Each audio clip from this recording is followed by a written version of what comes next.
everyone, welcome back to our channel. So today we are diving into the 2025 IM5. This is just the annual refresh, not a full next-gen model. As you can see, the styling stays pretty much the same as the 2024 version compared to its big brother, the L7, which has a much more aggressive design. The L6 goes for a softer, more streamlined look. Let's start with the headline changes. This year it has 4 trims: Max, Max Plus, Pro Max, and then Top Dog Ultra. Now ride on the brand new 800 voltage architecture. Yup, and that's a major step up from last year's 400 voltage setup. And it shows the charging time from 10% to 80% has dropped from 26 minutes to just 18 minutes. And that's pretty sweet. And then some real magic at the rear. IM has increased the rear axle steering angle from plus and minus 6 degrees to plus and minus 9 degrees. And for the Ultra trim, that cuts the turning radius from 4.99 meters to 4.39 meters. And that's tighter than some compact sedans. Parallel parking just got way easier. Oh, and here is another performance boost I didn't expect. IM upgraded the brake system to a Continental setup, and now the stopping distance from 100 to 0 kilometers per hour is just 33 meters. But, and this is the big but, IM has quietly downgraded the driver display across all trims from a gorgeous OLED panel to a regular LCD panel. Why? No clue. Same thing with the tires. Real wheels used to be 275 wide, now it's a 245 across the board. The result? The base trim is 0.3 seconds slower from 0 to 100 kilometers per hour compared to the 2024 version.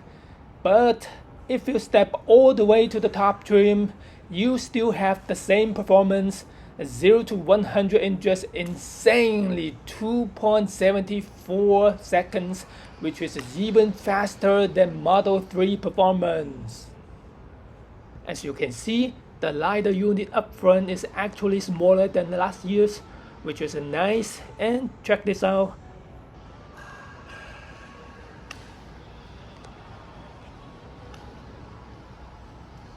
They've added more lighting elements, which they're calling the Falcon Smart Headlights. I'll show you how those work in just a bit. They're optional, but strangely there's no price list anywhere on their website, which is kind of weird. Inside, the infotainment system now runs on the Snapdragon 8295P, a more powerful chip than the previous 8295. Oh, and this might be my favorite part. The Ultra trim finally gets air suspension as a standard. Last year you had to pay an extra 12,000 RMB for it. Now the L6 supports CarPlay, Huawei Hi Car and Car Link. So whatever phone you've got, you are covered. So yeah, the 2025 L6 isn't a full-on revolution, but it's definitely smarter, more refined, and a whole lot quicker when it comes to charging. Alright, let's hop into the front seat. Oh, this door handle has a touch-to-pop feature. Just rest your hand on it and boom, the lock pops open. Kinda cool. It's a frameless door and the panel is wrapped in soft leather with some nice padding. Down here you've got the pattern trim and a strip of ambient lining. On the armrest, there's a different color that pops against the top section. It looks pretty sleek. The window switches are old school. Down is down, up is up. I love that. The glass is a double layer too, and it should block out some of that road noise. The door pocket. Yeah, it's tiny, honestly probably the smallest one I've ever seen.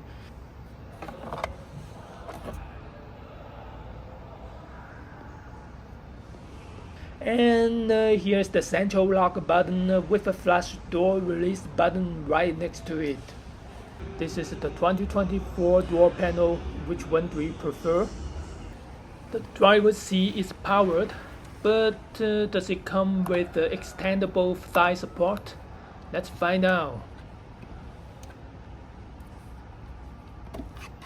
Nope. Let's get in. Wait, is this a power door? Let's find out. Step on the brake. Nope, nothing. So yeah, definitely not a power door. What about soft close? Also nope. Let me shut it properly. Wow, a massive screen. Seriously, so much going on up here. And what's this little sticker? Oh, it says the driver's seat has adjustable furnace. Alright, down on the center console you've got another huge screen. There's a single wireless charger with ventilation. It's supposed to support a 50-watt fast charging, so let's test it out. Nothing. Maybe the demo mode has the charger disabled. I've seen a few other cars do this as well. A yoke-style steering wheel. Now usually I think most cars that go with a yoke are kinda just doing it for show. But this one actually has a solid reason behind it. Let's figure out how these scroll buttons actually work. Scroll up.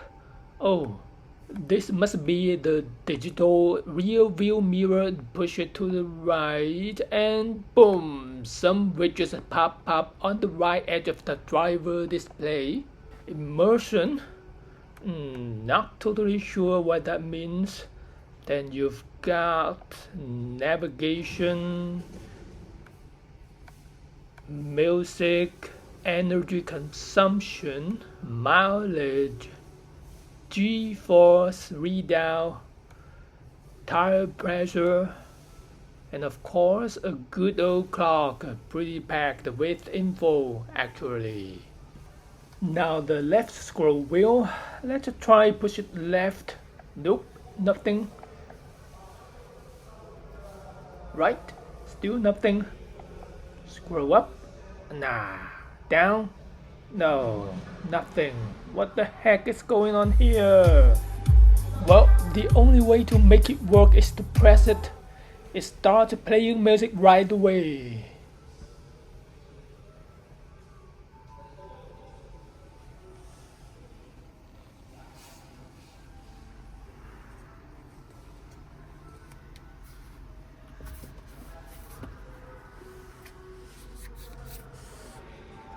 There is a dial inside the center console storage.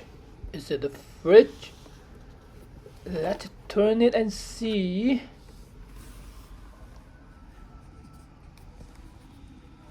Okay, I can feel some cool air blowing in here.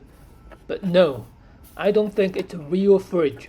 Feels more like they just piped in some air conditioning to keep things cool. Nothing fancy, nice trick though. Wow, they've put 3 USB charging ports way down at the bottom of the storage bin. Like, how are you even supposed to use them if you've got stuff in there? You'd have to dig around just to plug something in.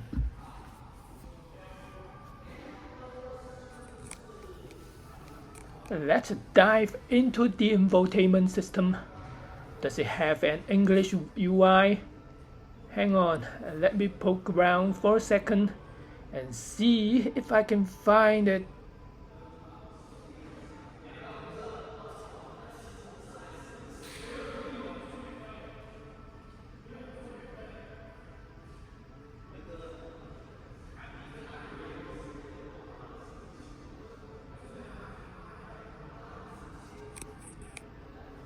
Sorry guys, looks like there's no English option, so I guess that means I'll have to walk you through the whole infotainment system myself. This is one key parking. The driver display actually shows you a little demo right up here. Super cool. And don't worry, it's not gonna suddenly take off and park itself. We are still in demo mode here, so nothing's actually moving.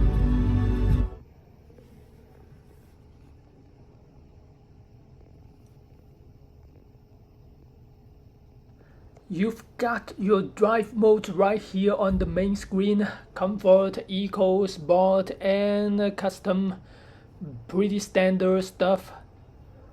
Now here's the fun part: crab walk mode. And oh boy, look at this list of pre-flight checks. Speed, gotta be 0. Steering wheel, perfectly straight. Autonomous driving, turn it off.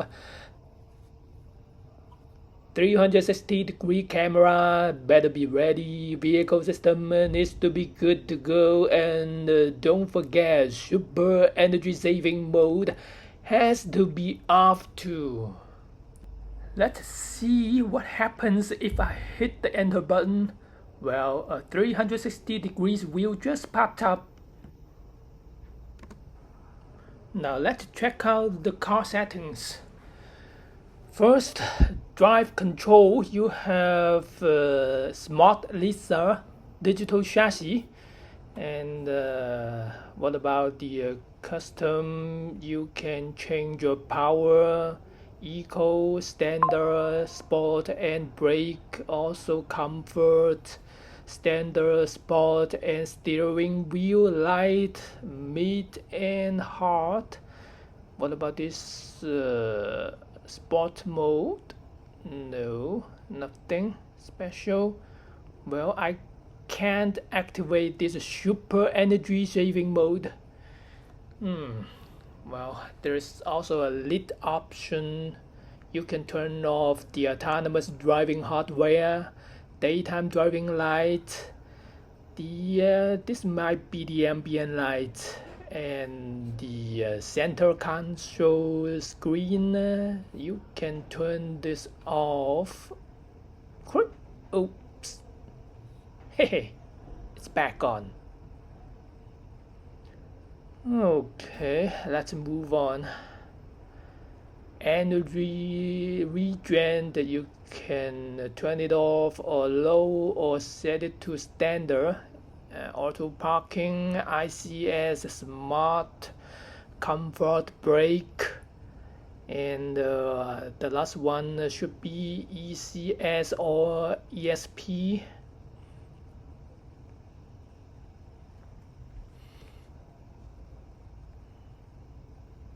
So the ICS can reduce the dip and toe effect when you brake it to stop. Now, this is intelligent driving options. You can. This is the smart following.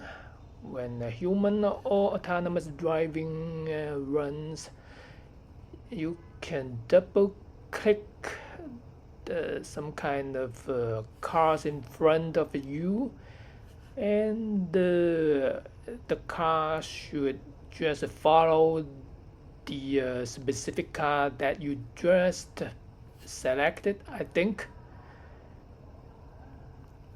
And the commute mode. So when this turn on and the car is under autonomous driving, will let's say combined with the traffic light and the real-time situation to start or stop automatically. What the heck is that? I don't know. I have no idea. Even though I read in Chinese, I still have no idea what the heck is that. And there are a bunch of other autonomous driving feature options, highway NOA, and the lane changing system. So ETC pass-through ability, well, interesting. CDNOA, good. I think IM, they're partnering with the let's say Momenta. It's a third-party intelligent driving supplier in China. They might at the second tier, I guess. Oh, look at that.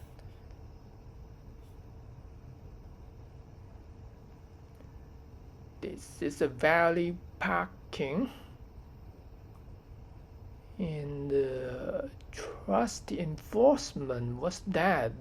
It's so here is the autonomous driving style.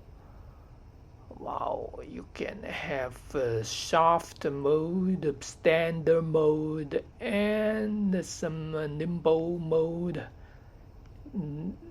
This is more like assertive mode in Tesla's FSD, maybe.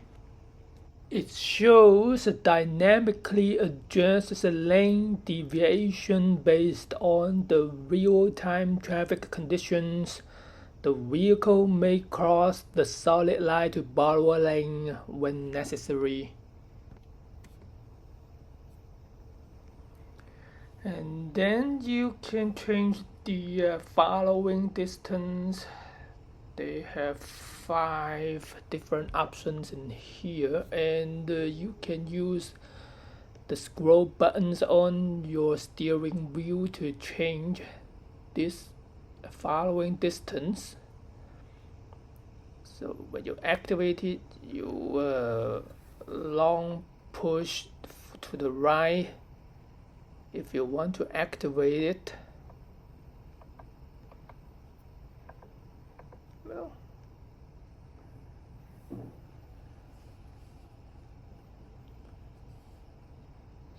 so you have some broadcast and the speed limit warning, forward collision warning.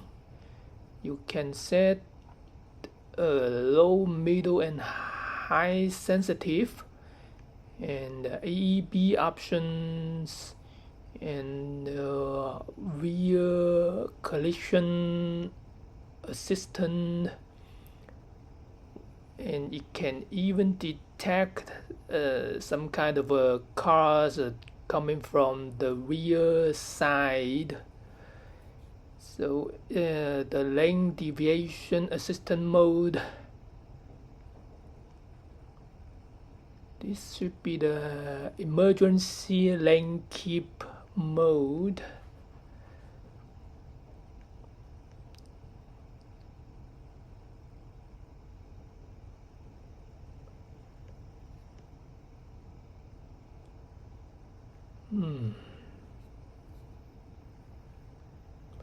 Wow, so many options in here. Okay, this is the one keyed parking, and you can see there are also some demos playing on this center console screen. So one key to park out. When you're in some really tight spot, it can help you to park out of this tiny spot. Wow, impressive. And the next is the one key to parallel parking. Let's see. Whoa, it uses crab walk to park your car inside the parking spot. Whoa, it's really cool. And what's this? Say, oh, you drive into a super narrow alley and decide not to go through. This thing can actually backtrack you all the way to where you started. Wow, amazing.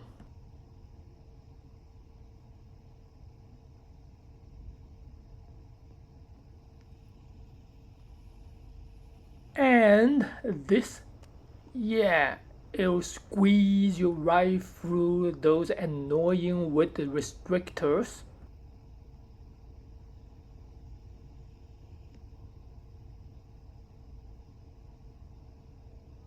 And here's the one-touch U-turn feature. Let's see how it does.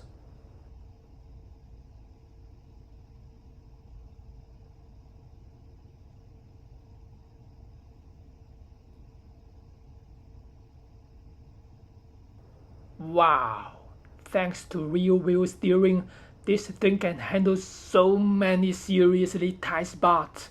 That's impressive. So this is the value parking. Let's see. Well, I think you should learn the route first, and then you can let the car park itself right into the designated position, and then the car can auto park out and drive itself all the way to the entry point. Wow, great. And this is a city drive. Well, this is a kind of like a roaming feature. It suggests some cool spots nearby, like restaurants or places to hang out, and you just give your instruction and then it will take you there automatically, directly. DZT should stand for dynamic zoom tracking. I don't know. What it does is, let's say, highlight and track potentially risky objects in your blind spot video feed, I guess. Now here's something cool. To help cut down on that nasty A-pillar blind spot, the car actually shows you a live front side camera feed, not the usual rear view one. Whenever you are going under 20 kilometers per hour and you hit the turn signal. Wow, that's really smart. And yeah, you can even choose how long the rear view camera feed stays on after you signal.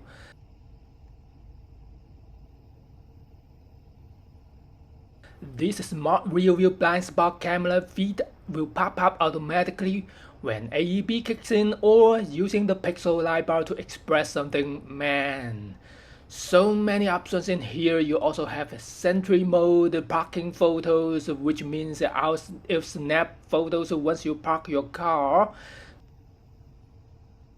Alright, the next tab is the lighting settings. Finally, we've reached the Falcon smart headlights, and wow, there's tons going on here. First up, if someone suddenly darts out from the side of the road, the Falcon headlight on that side will start flashing like crazy to let the pedestrian know, hey, I'm here.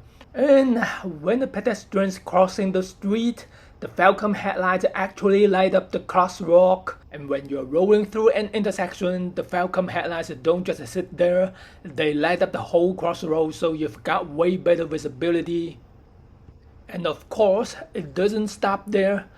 The Falcon headlights will also kick in when you're taking a turn, parking, taking a highway exit.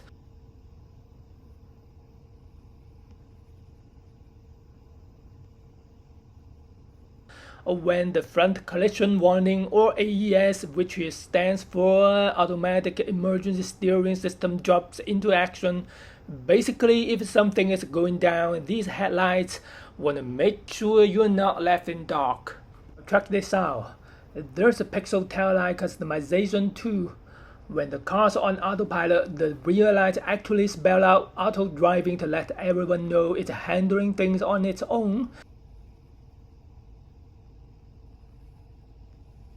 For these 4 scenarios, welcoming, farewelling, driving, and parking, you can actually customize whatever you want.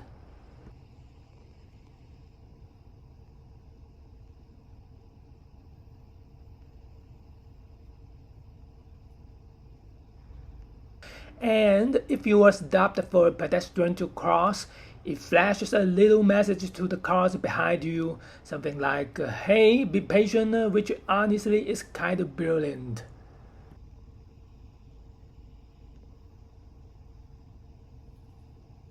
And then yeah, you've got all the usual stuff, ambient lighting options, reading light settings,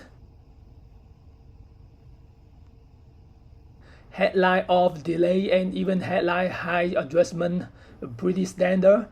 Next up, check this out. This is the instant tint sunroof. Yeah, you heard that right. One tap and boom, it goes from clear to tint. Total sci-fi vibes. And it's insanely quick, like the glass goes from clear to tint in just 1 second. Seriously, that's fantastic. I love this feature. Honestly, I hope every car gets this tech soon. Not sure if you guys can actually see this through the camera.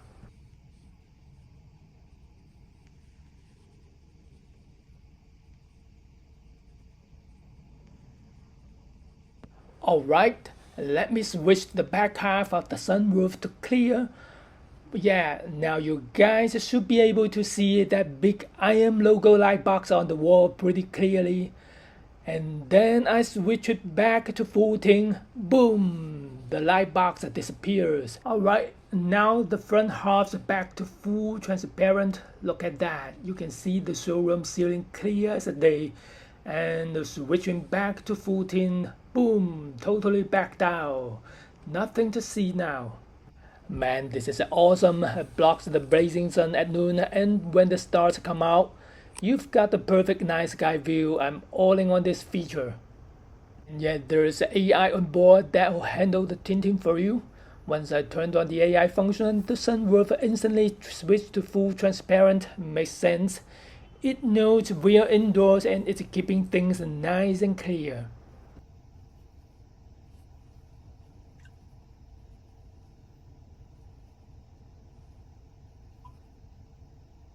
Right under the sunroof settings, you've got your power station switch, trial lock options, and tailgate height adjustment. Next tab over, you've got seat adjustments, mirror adjustments, and steering wheel settings.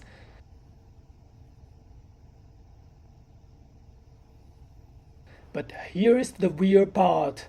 The steering wheel is manual, like really?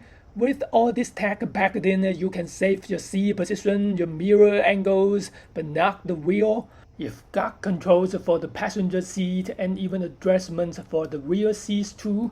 Down below, there's a setting for tweaking the sensitivity of the auto wipers. Next up is the connection tab. Yeah, let's skip that one. After that, you've got the sound settings and nothing too wild there. But then voice settings, now this is where it gets interesting. They've integrated a large language model right into the cabin, so you can literally just talk to the car. And honestly, these days every Chinese car maker is jumping on the LLM. Ever since the DeepSeek was released, it feels like suddenly every car's got its own AI copilot. You can even set your own custom wake-up words and choose to enable or disable the voice assistant for each seat individually.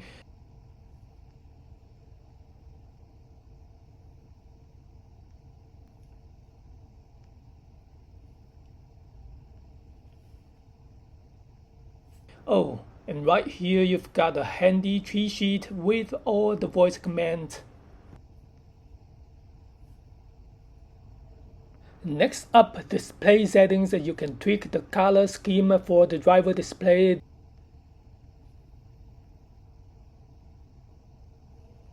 Though honestly, the difference is super subtle.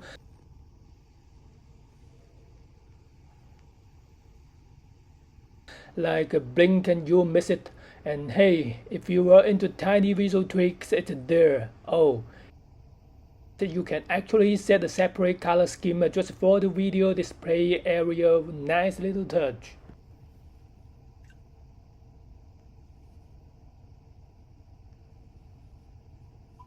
Turn off the screen's cleaning mode and the time format.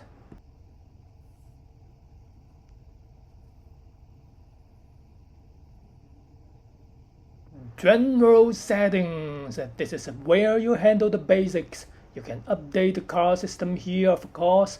There's a wiper maintenance mode, a car wash mode,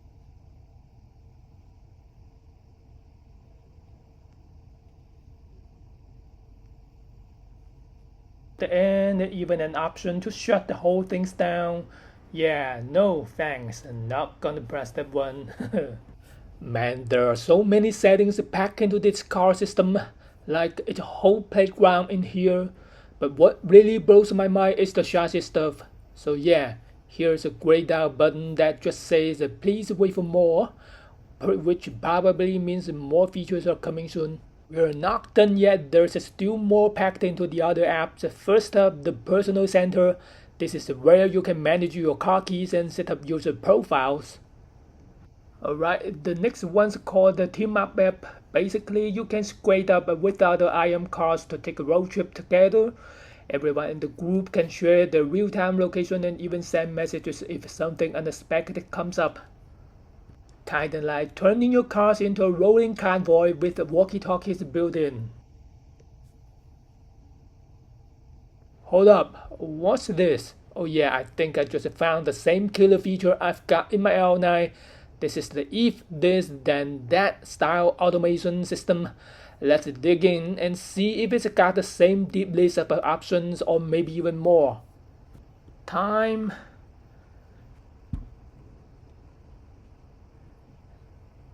location, navigation, weather, environment, inside temperature and outside temperature, seat, you got seat belt, seat positions, doors, windows and locks.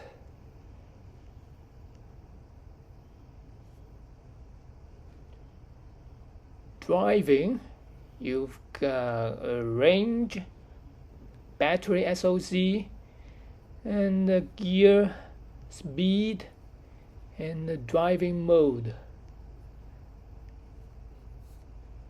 Charging, status, progress, time, and this is a light, and what's that? Applications and entertainment. So yeah, those are all the conditions you can choose from and set up. Now let's take a look at the executions. First of all, climate controls, so many options here.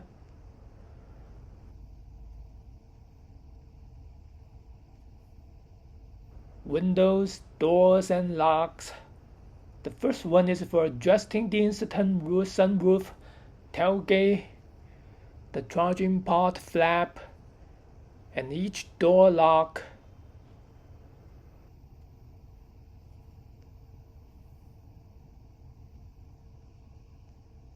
Now driving, side mirror folding, 360 degrees wheel, and the drive mode options. Light, you've got headlight,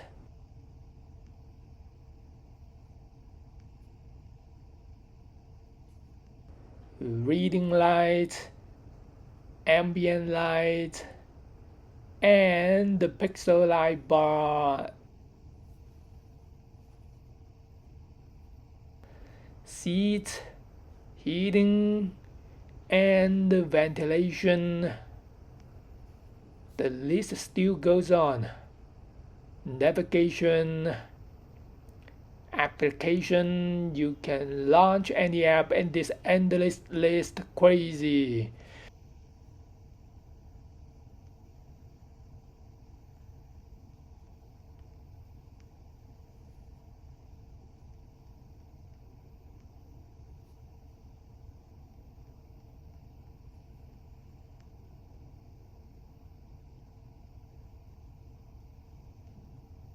You can wake up a specific passenger or broadcast any preset content.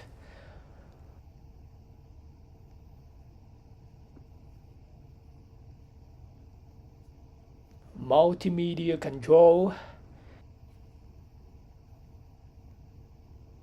display adjustments, you can turn them on or off or change the brightness.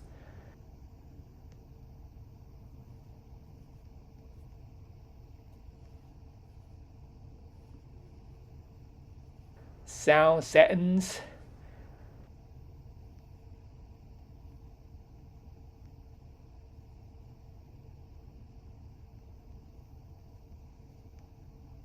Connection settings, Bluetooth, hotspot, Wi-Fi.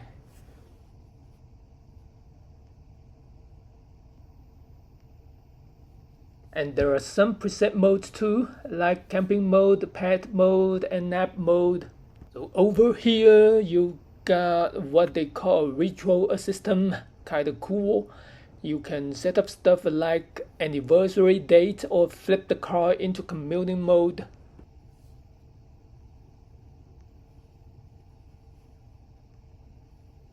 Alright, so this is kind of like a built-in travel guide. Take Delhi for example, it shows you the top spots to visit and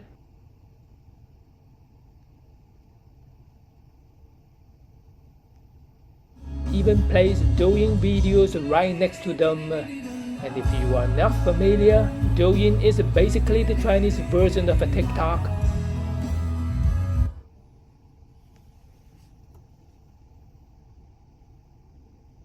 Now let's check out Guilin.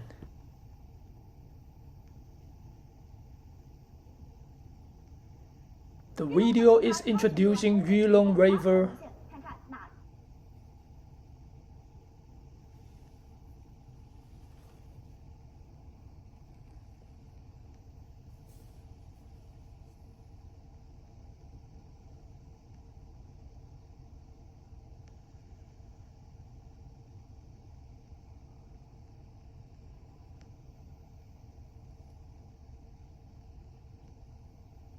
Man, there are just a ton of apps in here. Alright, let's launch the 360-degree view. Pretty standard stuff. But because of the shape of the driver display, the image does look a little bit smaller than what I've seen in other cars I've reviewed now. And right next to the 360 degree, you've got this one-tap driving aid, super useful for squeezing through some tight spots or tricky parking situations. Jumping into the setting here, you can tweak your preferred parking styles, set it to launch the 360 degree view when you take off, and yet there is even a transparent chassis view you can toggle on. Before checking out this car, I honestly thought Li Auto made the smartest vehicles on the market, but now, yeah, I might have changed my mind. This one feels even smarter, especially with the rear axle steering, which just opens up a whole world of possibilities. Under the center console, you've got another storage compartment.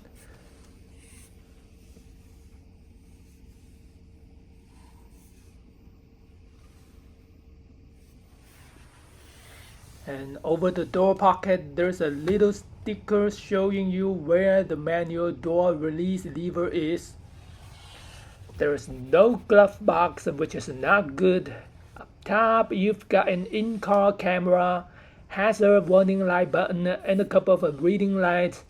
Honestly, I think they should have added the sunroof tint controls up here too. That make more sense. The air vents are fully electric, I love it. And just a heads up, these cup holders are a bit small, so don't try to bring any big bottles in here, it's not gonna fit. And you'll be left with nowhere to put it since the door pockets are pretty small too.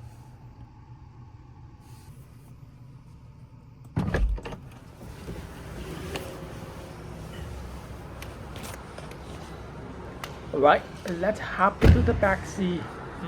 Unlike the front, these rear doors don't have that touch to pop out feature. You've actually got to pull the handle manually to unlock and open it. The rear windows are dual layer, which is nice. The door panels wrapped in soft leathers as well. Feels pretty premium.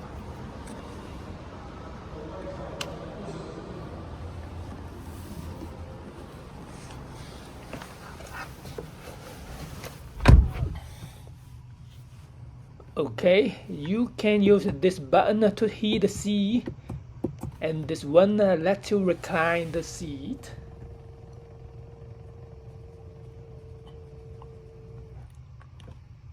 Alright, so this is the most upright position.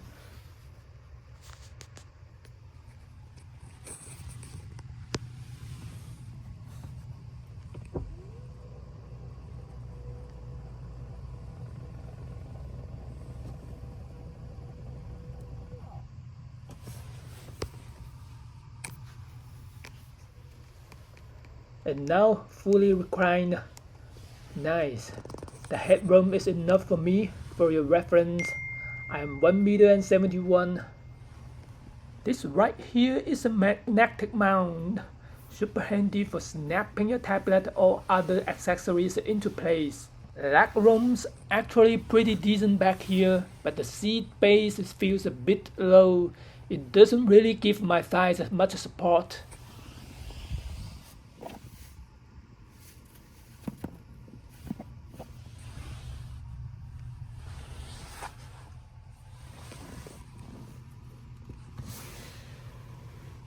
The fold-down armrest is pretty basic, just 2 cup holders here, no climate or media controls or anything fancy.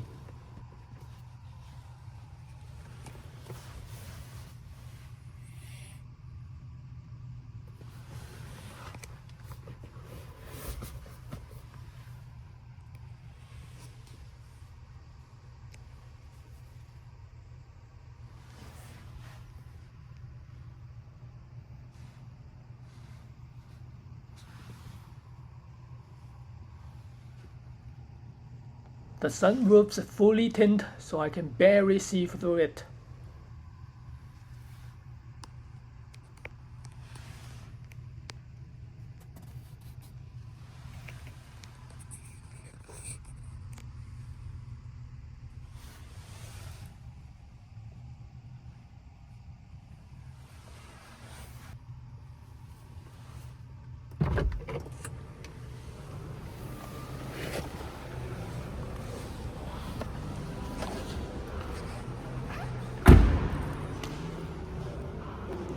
The Pixel light bar now supports 3 colors, which is pretty sweet. The Chinese now displaying means money coming.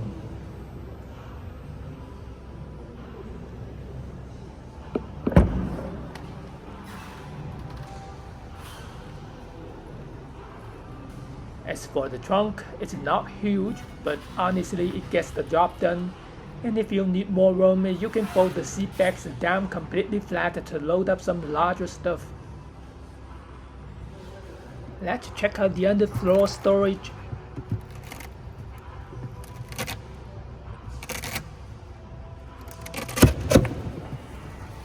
Oh no, there isn't any.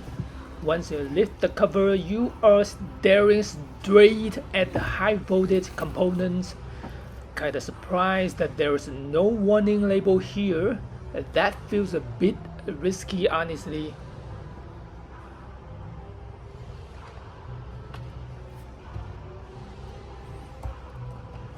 Over on the right, there is a 12 voltage outlet.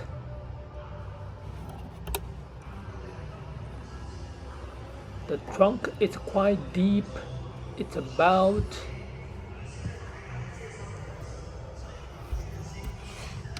over 1 meter. Nice.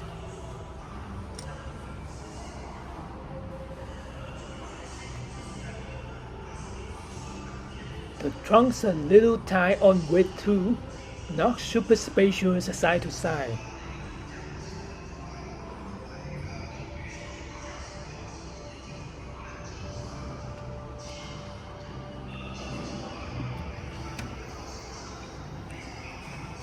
Alright, let's wrap things up. Honestly, I think this car is seriously underrated. It's got an insane rear wheel steering angle, and the top spec trim does 0 to 100 in just 2.74 seconds. You also get air suspension and CDC dampers, and the advanced chassis control is good enough to keep the car stable even in a high-speed blowout. And that rear axle steering wheel isn't just for show either. It actually makes a difference in day-to-day driving, especially in tight spots. If we are talking chassis tech alone, I'd say this one outclasses the Xiaomi SU7. And don't forget, the fully loaded version of this car costs 265,000 RMB, which is a full 35,000 cheaper than the top trim SU7. That's huge. The smart cabin, honestly, it blows the SU7 out of the water, and even compared to my L9, it's right up there.